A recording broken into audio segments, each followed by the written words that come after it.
For today's episode of Ask PropertyLimBrothers, now we have a question to ask us. Action! Everyone, Melvin Lim, PropertyLimBrothers. Now for today's okay,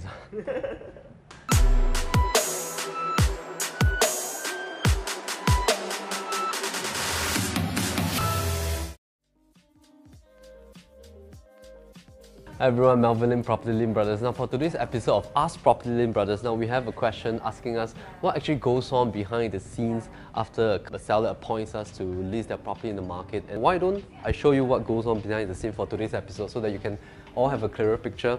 Now this is where our back-end team is located at. So basically, this is where all the work and hustling begins. Now why don't you come in? As you can see, the office is basically where all the prep work is done. Our videographer, obviously, he's shooting me right now, so this is his workplace, and he's editing this new video at Grand Hill Penthouse. You really have to watch this one when it comes out. Usually what happens is when the client appoints us, we actually set up our team to prep for the whole listing preparation. First thing first, for myself, I will write the script for the video shoot because we write all the scripts ourselves to make sure that we actually create the right angle for every specific property so that we can actually bring out the appeal of the property out in the home tour. After writing the script, basically we'll arrange for our photography team to head down to the property. But of course, before that, it depends whether the property needs to be dressed up or some touch-up needs to be done for the place, which will advise our clients accordingly. And then photography team goes down, videography team goes down as well. We do the shoot. And basically what happens after the shoot is that we have to edit the videos. Caitlin here is editing another video for the other home tour as well. And Carrie here is basically our client care coordinator. She don't dare turn around.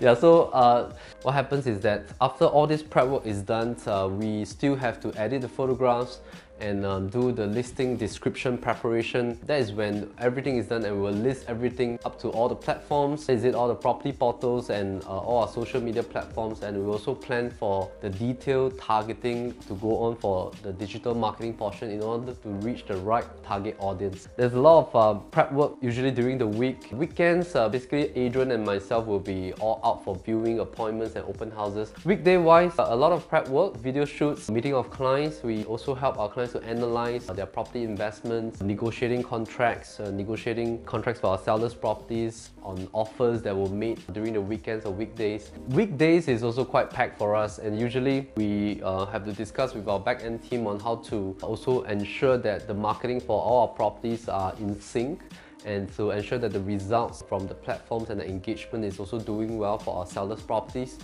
Yeah, so basically that's what goes on behind the scenes. Hope it answers your question.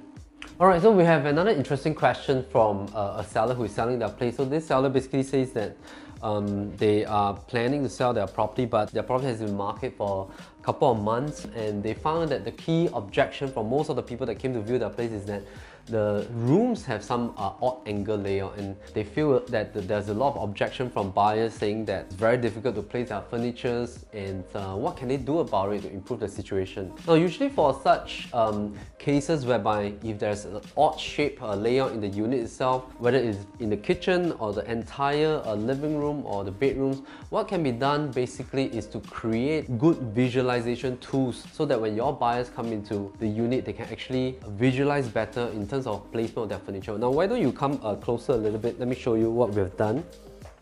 Okay, so basically like for example for this layout itself, if let's say you were to just let the buyers walk into the room and see the rooms itself, as you can see there's two very odd angle at the corner of the windows.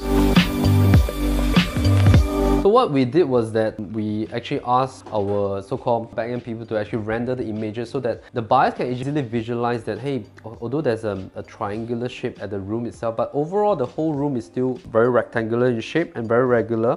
But what they can do is actually to create a fixed table at the corner so that they can actually fully maximize the space, and this helps the buyers to actually visualize the layout better in a sense. Another example of what we did was for this property itself, where the fourth bedroom for this condominium is actually very small, and a lot of buyers, so when they initially walk into the room itself, they find that it's very hard for them to place a bed because they just simply cannot visualize it without seeing some visual images. So what we did was that we render out some images, and this is a 3D render, and you can see that this is the exact view that you will see when you are standing at the door of this bedroom, and you can easily fit in a bunk bed plus the existing wardrobe. So it naturally helps the buyers to visualize the whole layout better, which in turn will translate into more chances of getting offers from serious buyers for a unit.